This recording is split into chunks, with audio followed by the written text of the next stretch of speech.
नमस्कार मित्रांनो, मी स्वाती तोरसेकर एशा पृथ्वीमध्ये तुमचं स्वागत करते. जुलै 7, 8, 9 या 3 दिवसात अंकारात तुर्कस्तानमध्ये एक बैठक होते आहे नेटोची.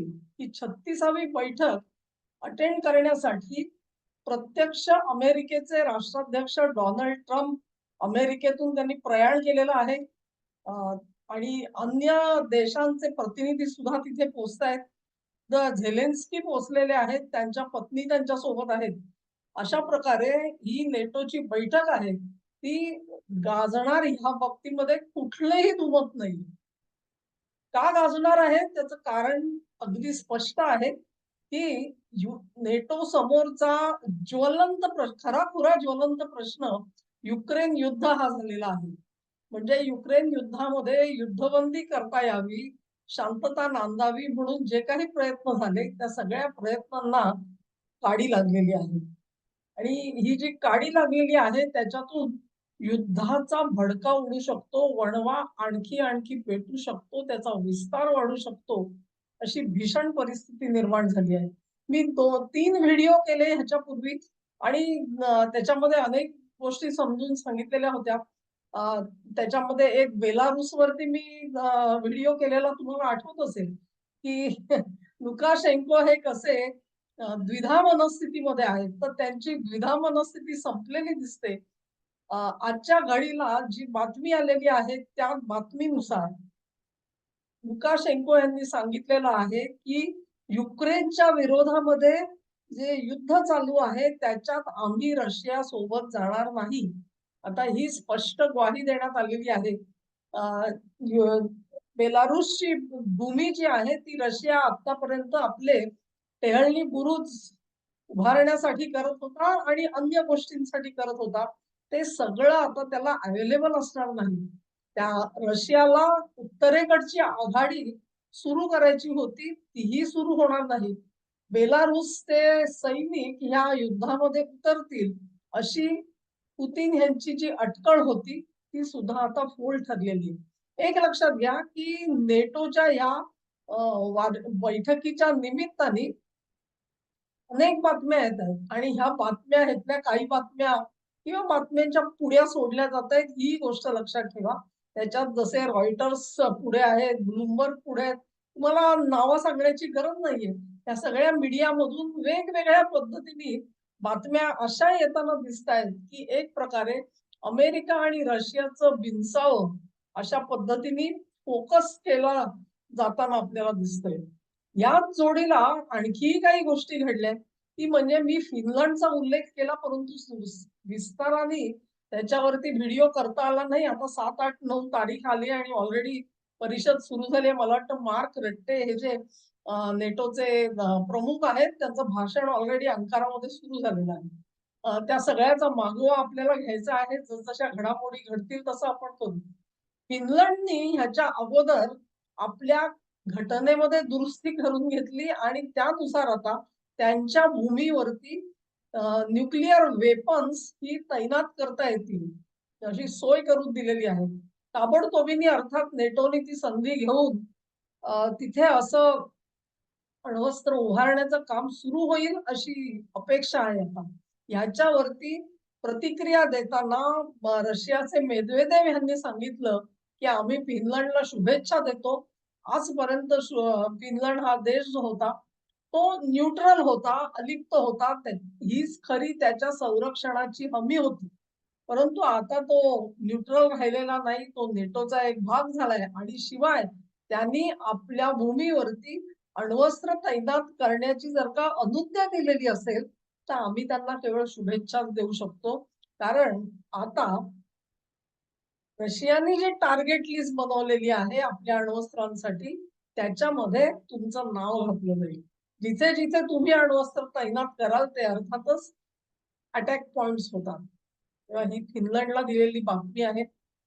पोलंडचं मी सांगितलं, पोलंडचं आणि युक्रेनचं थोड्याफार प्रमाणात बिनसलेलं आहे आणि ते कुठल्या मुद्द्यावर बिनसले याचा मी सविस्तर व्हिडिओ केला.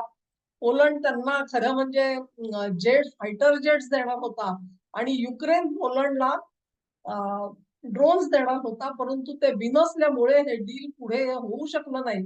आणि बंडेरा, बंडेरा, बंडेरा करणारे जे युक्रेनी लोक आहेत, त्यांच्यावरती पोलंडने तीव्र नापसंती दाखवली. कारण 1,00,000 पोलिश नागरिक या बंडेरांमुळे मारले गेलेले होते दुसऱ्या महायुद्धात. तेव्हा एक प्रकारे पोलंडला रशियाबद्दल जरी घृणा असली तरी हिटलरशाही बद्दल सुद्धा घृणा आहे.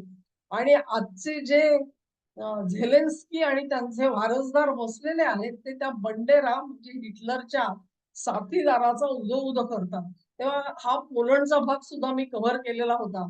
आता प्रश्न असा येतो की उर्वरित देश ह्याच्यामध्ये काय करणार आहे. आणि त्याच्या बाबतीमध्ये आपल्याला दिसून येतं की जर्मनी असेल, फ्रान्स असेल, ह्यांचे बाहुस्फोरण होत आहेत. मी एक बातमी कालच परवाच बघितली की युनायटेड किंगडम म्हणजे ब्रिटनमध्ये तिथे असं जाहीर केलं गेलेलं आहे, रस्ते बांधणीचं काम मागे टाका आणि युद्धाची तयारी करा. म्हणजे विकासाची कामं आता दुय्यम प्राधान्य झालेलं आहे आणि युद्धाला प्राधान्य दिलं जात आहे. ह्याचाच अर्थ असा, सगळे तज्ञ सांगतायत त्यानुसार युद्ध जवळ येतंय आणि युरोपमध्ये भडका कधीही उडू शकतो. आता याच्याच जोडीला आणखी काही गोष्टी घडलेल्या आहेत आणि त्याचा उल्लेख करणं अत्यंत महत्वाचं आहे. एक म्हणजे जर्मनीतून जी बातमी आलेली आहे, ती बातमी ही अर्थातच त्याला काय म्हणतात राजकीय साधूपणा आहे असं तुम्ही म्हणू शकाल. मला माहिती आहे की नॉर्ड स्ट्रीम 1 आणि 2 हे 2 ज्या पाईपलाईन्स टाकल्या गेलेल्या होत्या त्यातून रशियाचा गॅस हा जर्मनीपर्यंत येत होता. त्याच्यामध्ये घातपात करून नॉर्ड स्ट्रीम 1 उडवला गेला. 2 अजूनही इंटॅक्ट आहे किंवा मे बी 2 उडवला गेला आणि 1 इंटॅक्ट आहे. आणि पुतीन वारंवार जर्मनीला सांगत असतात, तुम्ही फक्त लॉक्स काढा त्यातली आणि तुम्हाला स्वस्त दराने गॅस पूर्वीसारखा मी द्यायला तयार आहे. पण जर्मनी तयार नव्हती. आता 4 वर्षांनंतर 4 वर्षांनंतर जर्मनीमध्ये एक संशयित पकडला गेलेला आहे. आणि त्यांनी असं म्हटलेलं आहे, हा संशयित जो आहे हा युक्रेनी नागरिक आहे. त्याचं नाव कुझेट्स्नोव असं नाव आहे त्याचं. सर्गेय कुझेट्स्नोव. बरं. हा जो नागरिक आहे तो आर्मी ऑफिसर होता, असं त्यांनी म्हटलेलं आहे. आणि आपल्या वरिष्ठांच्या आदेशानुसार त्यांनी नॉर्ड स्ट्रीम 2 उडवून देण्याचं काम केलं. त्याचं संपूर्ण प्लॅनिंग झालं आणि त्यानुसार त्यांनी काम केलं असा ठपका त्याच्यावरती जर्मनीत ठेवला गेलेला आहे. त्याच्यावरती खटला आपण ज्याला म्हणतो ना चार्जेस फ्रेम करणं, त्याला ते इंडाइटमेंट म्हणतात. तशी इंडाइटमेंट करण्यात आलेली आहे. युक्रेननी नाकारलेलं आहे झेलेन्स्कीनी आमचा ह्याच्यामध्ये काही सहभाग नव्हता म्हणून.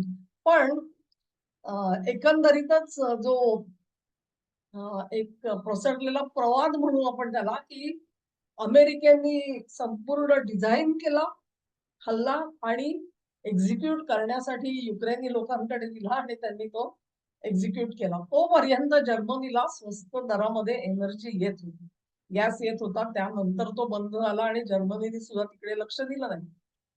कारण जर्मनीमध्ये लिंबू असलेले आहेत सत्तेमध्ये. परिस्थिती आता अशी झालेली आहे की सप्टेंबरमध्ये जर्मनीमध्ये निवडणुका येत आहेत आणि त्यांची जी विरोधी पार्टी आहे AfD, त्यांनी हा मुद्दा लावून धरलेला आहे की अख्खा तुमचा एवढा मोठा ऍसेट तुमचं सिव्हिल इन्फ्रास्ट्रक्चर आहे, ते गॅस एनर्जीचा पुरवठा करणाऱ्या इन्फ्रास्ट्रक्चरवर दुसरा देश हल्ला करतो आणि तुम्ही त्याची दखल सुद्धा घेत नाही. हा मुद्दा लावून धरल्यामुळे आता लिंबूंना, जर्मनीतले जे सत्ताधारी लिंबू आहेत त्यांना ही इंडाइटमेंट करावी लागली. त्याच्यात त्यांनी लिहिलेलं आहे की हे सिव्हिल इन्फ्रास्ट्रक्चरवरचा हल्ला आहे.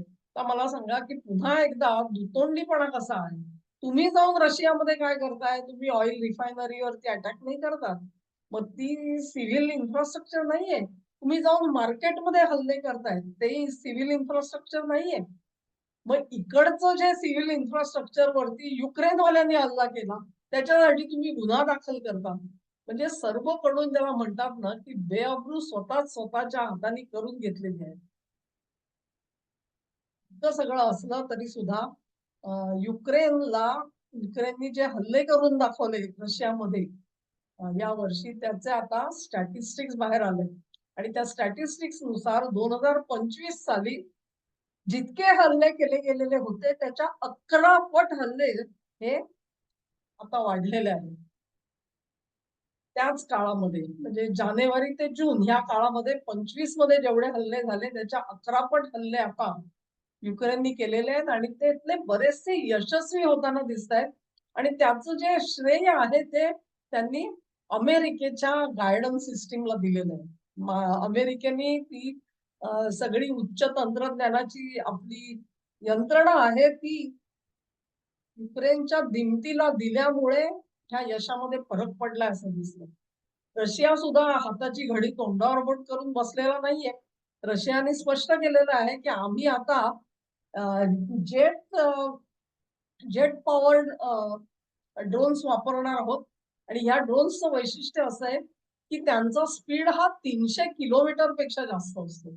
आता असा जो ड्रोन पाठवला जाईल रशियाकडून तो जर का तुम्हाला अडवायचा झाला, पाडायचा झाला, तर तुम्हाला दुसरा ड्रोन नाही पाठवता येत. कारण दुसरा ड्रोन त्या स्पीडला मॅचच नाही करू शकणार. तेव्हा असा ड्रोन पाडायचा तर तुम्हाला मिसाईल वापरायला पाहिजे. आणि मिसाईल वापरायला पाहिजे म्हणजे खर्चिक काम झालं. कारण एक मिसाईल जे आहे ते काही लाख डॉलर्सचं असतं. त्या विरोधात एका ड्रोन वरती तुम्ही दुसरा ड्रोन टाकून तुम्ही निकामी करता हे साधारण. पण रशियाने आता एक पाऊल पुढे आपला जो प्रत्युत्तर देण्याची जी स्टाईल आहे ती स्टाईल बदललेली आहे. एकंदरीतच रशिया कुठल्याही प्रकारे युक्रेनची जी त्यांनी जिंकून घेतलेली जमीन आहे ती सोडायला तयार नाही आणि ती जमीन परत मिळाल्याशिवाय मध्यस्थी स्वीकारायला आणि शांततेचे प्रयत्न करायला युक्रेन तयार नाही. याच्यामध्येच मी अजून एक व्हिडिओ केला होता. त्यात इटलीच्या पंतप्रधान मेलोनी यांनी एक स्टेटमेंट केलेलं होतं की अमेरिकेकडून होणारे जे काय समोपचाराचे प्रयत्न आहेत त्याला जर का यश येत नसेल तर युरोपने स्वतः पुढाकार घ्यावा आणि असं करावं. त्याला जोडून अँटोनियो कॉस्टा आहे युरोपियन युनियनचे जे त्यांच्या पार्लमेंटचे प्रेसिडेंट आहेत त्यांनी हे कबूल केलं की मी काही दूत पाठवलेले होते परंतु त्याला पॉझिटिव्ह रिस्पॉन्स मिळाला नाही. म्हणजे काही प्रयत्न तर जरूर झाले आणि मेलोनी बोलली त्याप्रमाणे थोडेफार ऍक्शन घेण्याचे प्रयत्न तर जरूर चाललेले होते. आता याच्यामध्ये या सगळ्या गोंधळात भर कसली पडली आहे लक्षात घ्या. मी एक दुसरा व्हिडिओ केला होता. सॉरी अनेक प्रकारे माझ्या बोलण्यामध्ये आज व्हिडिओ व्हिडिओ व्हिडिओ अगोदर केलेले येतात. त्याचं कारण असं की या सगळ्या घटना ज्या आहेत ना त्या अशा साखळीसारख्या चाललेल्या आहेत आणि प्रत्येक वेळेला मला आधीचे सगळे रेफरन्सेस याच व्हिडिओमध्ये देता येत नाही म्हणून तुम्हाला विनंती करावी लागते की मागचे व्हिडिओ बघा. माझं इन जनरल तुम्हाला सांगणं आहे की एकही व्हिडिओ सोडू नका कारण काही ना काहीतरी मेजर कारण असल्याशिवाय मी व्हिडिओ बनवत नाही. असो तर बहारीनमध्ये मार्को रुबियोंनी एक प्रेस कॉन्फरन्स घेतली आणि तिचं अगदी एक स्टेटमेंट घेत घेत घेत मी त्याची चिरफाड केलेली होती त्या व्हिडिओमध्ये. त्यात मार्को रुबियोंनी सांगितलेलं होतं अलास्कामध्ये काहीही अग्रीमेंट झालेलं नाही. अलास्कामध्ये एक फक्त प्रपोजल दिलं गेलं. बियॉन्ड दॅट काय झालं याची जबाबदारी घ्यायला अमेरिका आज तयार नाही असा त्या रुबियोंच्या स्टेटमेंटचा अर्थ होतो. म्हणजेच we are back to square one. कुठल्याही शांतता प्रयत्नांना रशियाने सुद्धा सांगितलं की आम्ही थेट युक्रेनशी बोलायला तयार आहोत. लास्ट टाइमची जी बोलणी झाली we can pick up the thread from there. काही आम्हाला काही प्रश्न नाही परंतु हे कुठे होताना दिसेल असं वाटत नाहीये. आणि ही नेटोची जी बैठक आहे ती या पार्श्वभूमीवर होते आहे. दुसरी पार्श्वभूमी त्याला हीच आहे अर्थात की अमेरिका नेटो सोडायला कशी तयार आहे आणि इट हॅज डिच्ड नेटो. हा एक नॅरेटिव्ह गेले 1.5 ते 2 वर्ष चालवला गेला. कदाचित माझ्याकडून सुद्धा त्याला पुष्टी मिळाली असेल. आज मी त्याला नॅरेटिव्ह का म्हणते आहे. नॅरेटिव्ह ह्याचा अर्थच असा की खोटी गोष्ट, खोटी कथानक आपल्या समोर रंगवलं गेलं होतं का आणि त्याचं उत्तर देणारा व्हिडिओ माझा पुढचा असेल.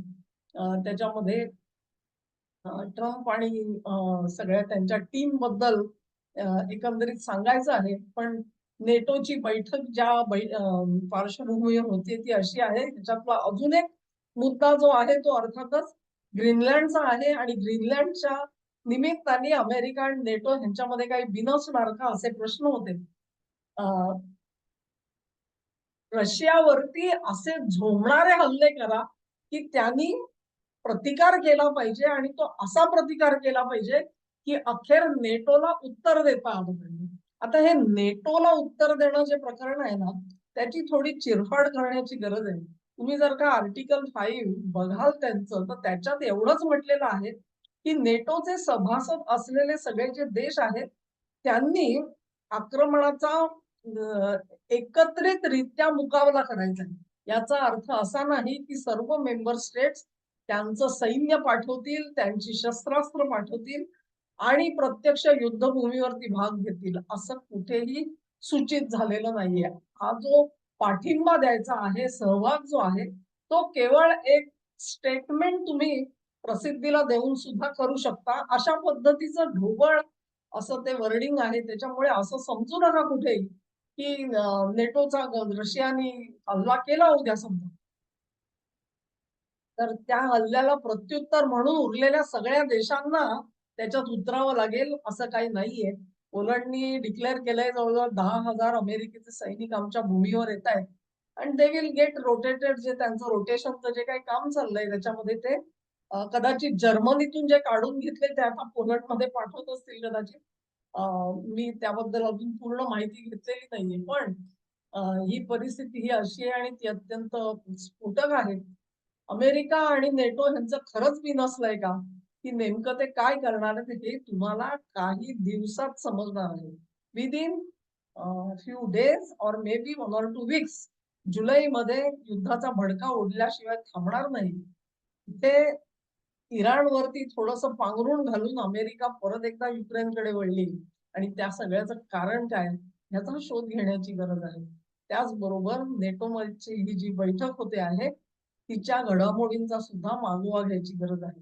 हा व्हिडिओ तुम्हाला आवडला असेल, तर ही लिंक शेअर करा, व्हिडिओला लाईक करा, चॅनेलला सबस्क्राईब करा आणि सहकार्य असंच चालू ठेवा.